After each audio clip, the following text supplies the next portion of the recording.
under Dr.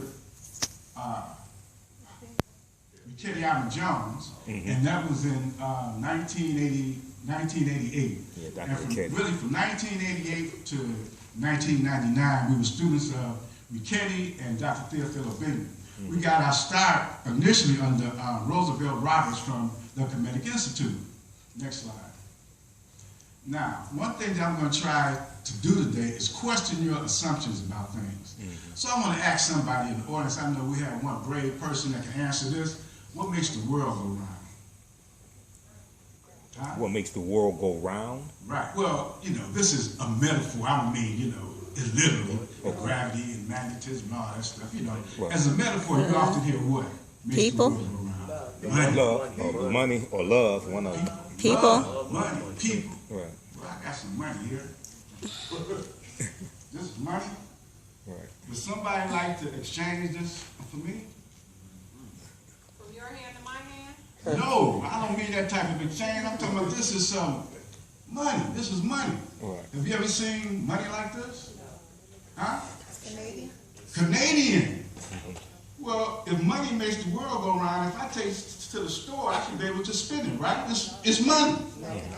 It's currency, This money here is almost worthless. This, if you use this as what, toilet paper, it would be just, just about worth that much.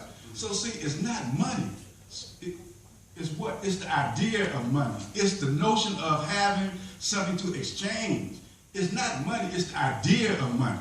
So what you're gonna find that it's not money that makes the world go round. It's ideas. Ideas, words, concepts. So that one thing that I would like to do is to change, or I should say, I would like to question the way that you conceptualize the world. Now, if you look at this, it appears to be, for most folks, they would say, it's upside down. Well, okay, next slide. Let's keep going. Just hold that in mind. Now, it's power. We also think that money is power. Power is the ability to define reality and then have others use those definitions as if they were their own. So that has nothing to do with what is money. But it hinders on how you define what money is. Everything that's, I should say that, once again, ideas make the world go round, not money. It's the ideas that you put into your head. Next slide. These definitions are the ideas and concepts we accept as truths about the world and reality. This is how the Europeans really control us. They put out ideas, agendas, paradigms, and then we come along and we follow them. Why? One of the major reasons is because we don't have access to our own mind. In terms of, we don't speak an African language. We speak a European language that was imposed on us. So their ideas have the same effect as their words were, or as their words do. They were, it was their it's religion, education, all these ideas were imposed on us. They were ideas that was imposed on us. Now, of course, they was imposed by what? By way of whip and the gun. Next slide. It does not matter if these accepted truths about reality are physical facts or not. So they've given us a whole ton of information to cloud our minds in order to make us feel and think that we're not Africans. Why? Because they know that it doesn't matter if it's real or not. If they make you believe in it, they got you. Now, at the date that there has been no evidence that anyone has come up with that someone named Jesus Christ has ever walked the earth. It's a fictional individual. But in terms of getting your butt in trouble and having a real physical effect, Jesus is one of the most powerful ideas in the world. Right. And it's a myth. Right. But it's one of the most powerful ideas in the world in terms of getting people to do something. So you have to understand that the ideas that you put into you are like nourishment. Next slide. Right. That's why you got thrown out the church. Right. You know, that's very interesting because he was there. While I was up there, it was interesting because I have friends in the audience. So just like I look out here and there are friends here, I don't think, based on my experience, that they will help you. They were in the back laughing, so I'm getting thrown out of the church. So see, your friends, you can't always depend upon friends. But So- we have to realize that an attribute of the mind is to provide rationale for anything that you choose to Right. believe or do. Right. Now, the reason why this is an important concept is because, okay, at times you have to suspend yourself from your observation, from your thoughts, and understand that this could just be me rationalizing something that I don't need to do. But once again, you have to first understand that the rationalization that you give yourself is just that. And you have to learn to question it at times, because your rationalization will screw you up. Next slide. Dr. Ricchetti. Dr. Ricchetti Jones. Yeah. One of the things that Obinga, I keep saying Obinga, one of the things that Dr. Jope impressed on us was that we need to learn an original African language, and that there was a classical African language that every African scholar needs to know. One of the problems with the African studies that I have observed is that they don't have a foundation in African languages. And because of that, there will always be a disconnect between understanding these concepts intimately and understanding them as an outsider. A person's language, or I should say a cultural language, is the DNA of the people. If you want to understand people from a DNA aspect, study their language. Ricchetti Jones was one of our first Medew Netcher instructors, and in terms of online instruction, she has been one of the major motivators in spreading this language to African Americans. Next slide. The next person is Dr. Theophile Obinga. Now, unfortunately, in the slide presentation I had books by all these individuals. But if you look the names up on the internet, you will find that all the books that I didn't bring, you can get them there. You can find the sources for them there. Dr. Theophile Obinga is one of the most brilliant linguists and philosophers in the world. He speaks every ancient classical language, so-called classical language that there is. That's, the Medew Netcher, the cuneiform, Akkadian, all these ancient abstract languages. He speaks them, writes them, and translates them. Next slide. Medew Netcher is the oldest language of historical record. So, one of my reasons for learning this language was, as a youngster, I was always interested in religion. I wanted to know where did God come from? Where does idea God come from? So I figured out that, well, okay, if you find mankind's first language, then you would find the first concepts that he came up with to express all of these odd concepts like God, philosophy, religions, and things like this. So I found out that language was what? It was normally called Egyptian hieroglyphics, but it's really called Medew Netcher. Medew Netcher means the words of the divine. Now, in that, because, next slide, because we have been trained by Europeans, we tend to think of divine as being something other than ordinary. In Kemet, everything was other than ordinary. Everything was divine. So that they didn't have a special, they didn't have a special word to define something that was not divine. Everything was. And that's an odd concept for the Western trained mind to permit. Because how would you think that a piece of feces is God? Does anybody have a problem with that? All comes from the creator or creators. Huh? It all comes from the creator or creators. Part of the cycle. Well, yeah, that's one way of looking at it. But the problem is this, see, something that comes from a creator is not it. In African cosmology, in some of them, there really is not a being that is make stuff, right? Yeah, it's right. a transformation process so that all that is transformed into everything. Right, right. But see, that's different because that means it's you. You are the principle of transformation yourself. Right. But if you are made by a creator, look, I'm not my daddy. There's a big difference, even though he made me, you know. So see, that is a different way in which Africans look at the world. Now, in terms of, this is a language chart.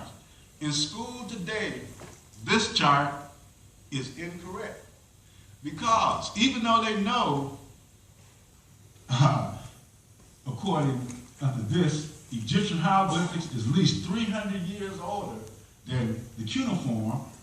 Cuneiform is still taught as the first language. Now, you have a problem, and this is how I've dealt with it. I'm sitting up in the class, and the professor is running this. He's saying that cuneiform is the world's first language. Now, I'm faced with the option. Do I sit up and argue with this guy, or do I get a grade? Because I'm in a school and there's no black people in the class. I think there's one other black person in the class, and that day is when this subject came up. They was missing. I let it slide because I'm not there to argue with the professors. I'm not going to change their minds. I'm not going to change the institutions. You're there to get a grade. So I shut up. I didn't say anything. But what I did do, I wrote a paper. And I got an A on the paper, and that's when I proved my point. But see, they don't let information out like that amongst the class. I got an A on the paper. Another situation in class. Can anybody tell me where is the Middle East? Nope. Nope. This is one of the terms that they made up not to talk about Africa. Right. Right? Brought that up in class. The response. You can write a paper on that too. Right. You don't talk about that in class. Another thing I brought up. This young lady said that her cousin married a Jew. Now she was saying he was white. And I brought up, I said, hold up. Your religion is not a biological heritage. Your religion, it can be your heritage, but it can't be passed on biologically. Same response. Now this is an archaeology class. The response was, you could write a paper on that. So this is the common thing that you're going to get in school. This is why we have to teach ourselves. We cannot depend on Europeans to teach us anything. The problem is we expect them to. But see, that's a psychological problem on our part because they ain't. They can't. Because if they did, their whole empire would be in jeopardy. So once again, you should write this down because this is an accurate listing of the chronological dates of ancient languages. Next slide. And we see that Hebrew does come real late, 1000 BC. Now, that's 2,000 years after the Medew Netcher. But yet still, most of us think that Hebrew, because of our influence by the Bible, we think that Hebrew is actually an ancient language. We think Greek is an ancient language. Greek is not an ancient language. Next slide. So we see Greek doesn't even come along in 740 BC. But this is all the information or the type of information that you need when you go to school already. Because in school, this is information that you don't get. This is why we need to have some type of educational program for us before we even get to school. We should have a book list so that when a child goes to school, he should have already read David Walker. For a young child to go to school and not have read or be familiar with David Walker is a crime that we commit on ourselves. Next slide. Now, how do they know that hieroglyphics is the oldest language in the world? Because a German archaeologist by the name of Gunther Dreyer, this is in 1988, they found this information. So write this guy's name down, and when your professors try to argue with you, you don't have to quote Job. Because see, they would just ignore Job. Exactly. Job and Abingu made this point long is before this. Dr. Ben even made this point long before then. They told us that hieroglyphics, that's what they used to call it, that was the oldest written language. Next slide. Now this is the graveyard where they found these images at. Well, I haven't shown them images yet. This is information where they found the images that had the first writing on it. And this is in Abydos. Now Abydos, I know you've been there. It's Nubia. She's been there. This is in the southern part of the country. Now, the southern part, the people down there look like us. When you're up north, and especially if you're in Cairo. Cairo is a bunch of Arabs. But as you get further south, the people are getting darker, and they get more African in culture and style. Next slide. These are the stamps that were found in his grave. Now, the interesting thing is the language. This is some of the earliest examples of the language that they have. But if you can read it, you can read this, because this symbol is a symbol for a mountain. This is the symbol for light. It's called Ak. This would be Mu'ak. That would be the mountain of light. Then we have another, same word for mountain. Then we have Gura. That means night. So we have the mountain of day and the mountain of night. So it's interesting because, of course, they tell you that, you know, the Egyptians, they got everything, that they got their writing from the cuneiform. But cuneiform is written in wedges, in little stick-like things. These are actual pictures. Now, the problem is this. These are really micro-sized. They're really small. And so the carvings on them that's why it looks like it does. If it was a much larger example, it would even look more distinct as a language. Next slide. That's it. Next slide. Next slide. Now, Europeans got a hold of this language by Champollion in 1799. They found the Rosetta Stone, so-called Rosetta Stone. And this is how they did it. It had 3 examples of the writing on it. Now, at this time, they had already translated Greek, so they could translate Greek. They figured out that this was a decree, and that it was because of the different folk that was in Egypt at the time. This decree was written so that everyone there could read it, in Kemet could read it. So we had at the top the Medew Netcher. Why? Because that was the language of the people. You always put yourself first, unless you suffer from menticide. Then you automatically what? Look for that back door. What did Dr. Woodson say? If it ain't there, we will build it. We will cut one. So this was the course ahead at that time. And what they did was they saw the name down here, down in this section. In the Greek, they saw the name of who? Cleopatra.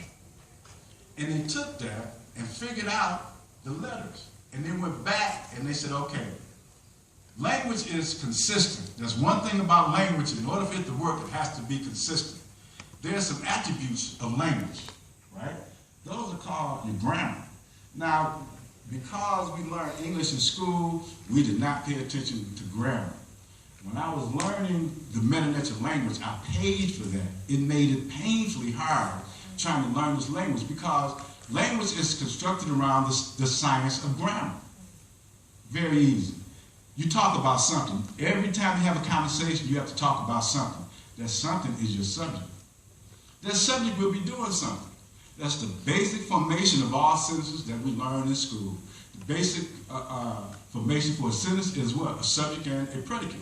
So it means that you talk about something, and that something has to be doing something, or something has to be done to it. That's the rules of communication. That's your rules of grammar. Now, of course, it gets a lot more sophisticated and involved in that, but that's basically it. What I'm trying to show you is that grammar is not nothing that we should be afraid of.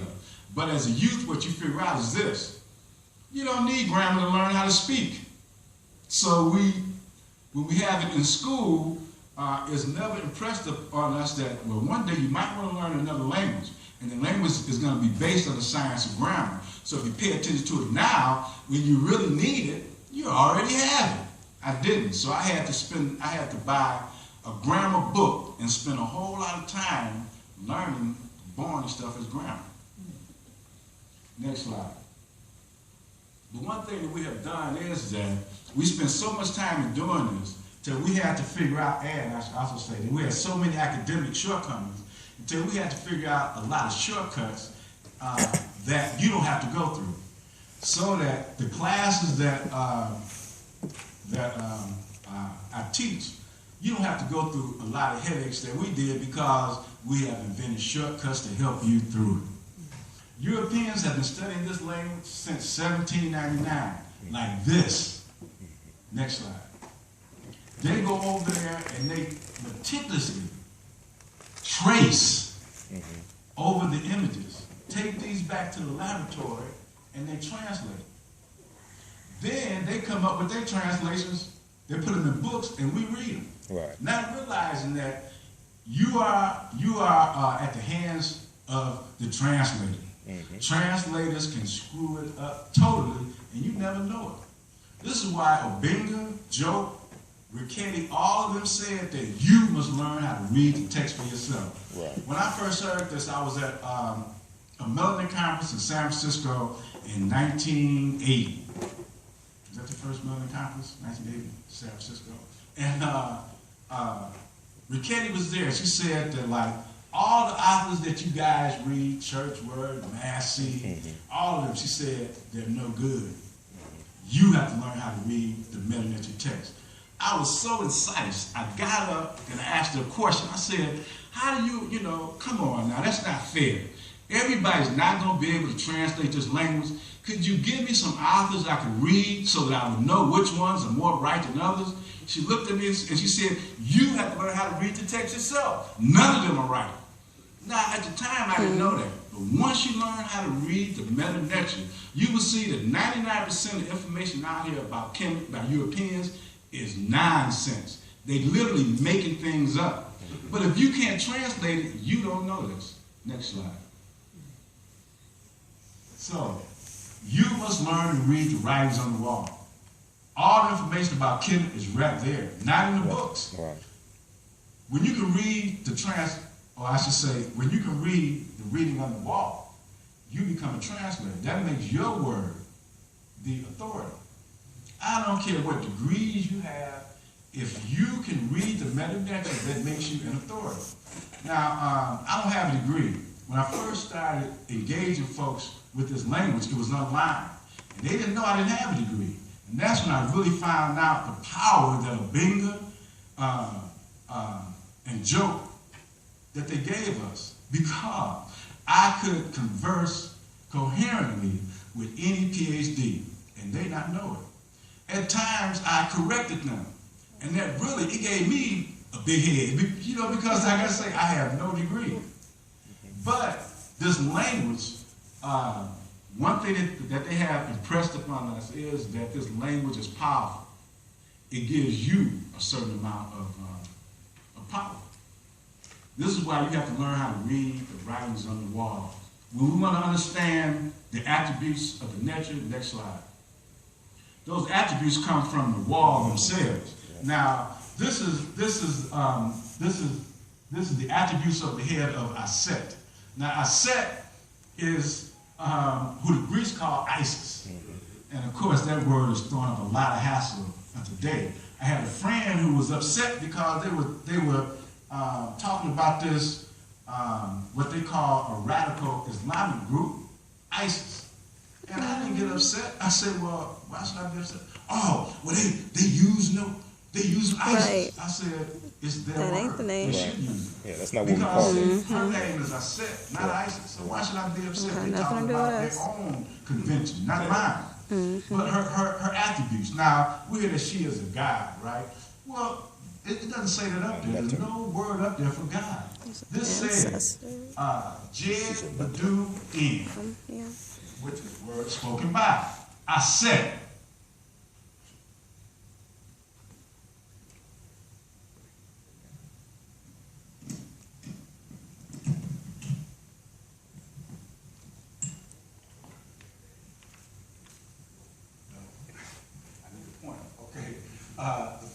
symbols. I should say the first two symbols, the snake, and that's a walking stick.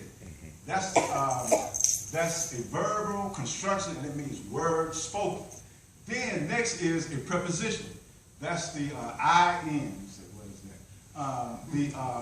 that? The reed leaf and the water sign is the word by. So that'll be word spoken by. This is her name, these next three symbols. You see that she has an egg, because why? Women are the mother symbol, the mother concept. So our ancestors, they thought in terms of objects, right? So in order to let you know how special she was, they gave her an egg, because what? Everything comes from the egg. It's the beginning of birth. It's what we, all come from. Then after that is this symbol. This is a symbol for a female Netcher, a feminine Netcher, which is not, I shouldn't say female, I should say feminine. It's principle. Then it has word. Word is the word for great. So this would be word spoken by Aset, the great Netcher. Now this attribute is consistent. Anytime we say her name, you should also include her title, the great Netcher. Can you hear me? Turn it on. Why does it look so old with these glasses on? I'll show you.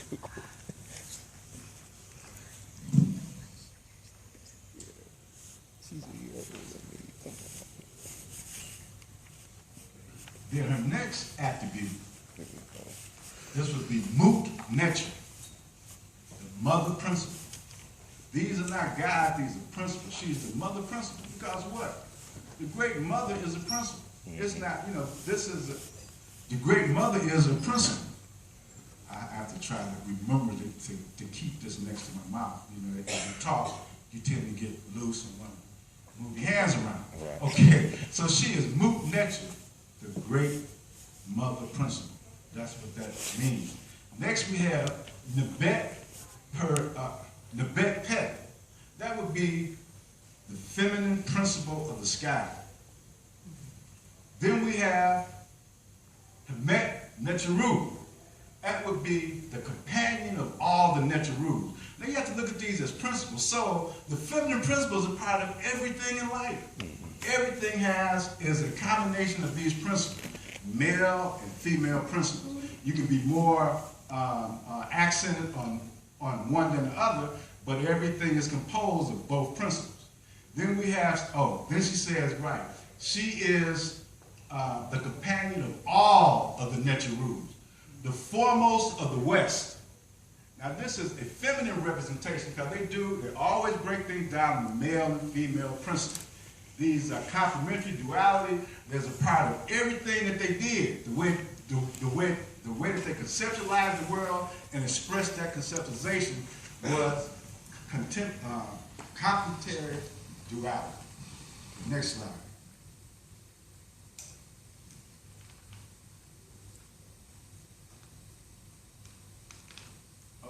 Yes, you can skip this. I'm not going to go into a whole thing on the Medew Netcher language. Now, I should also ask the film, is it done? Are we still? Is this Film film is done. left? Film is done. I had a part of my presentation left. That's it. Okay. Okay.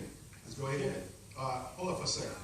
Let's go through this real quick. Now, this is the name for the Nile Valley, for Egypt, right? This is the real name. This is what they call themselves. It's Kemet. Now, in terms of the Medew Netcher language, it's a picture form of language, right? So that words that have similar spelling, how do they tell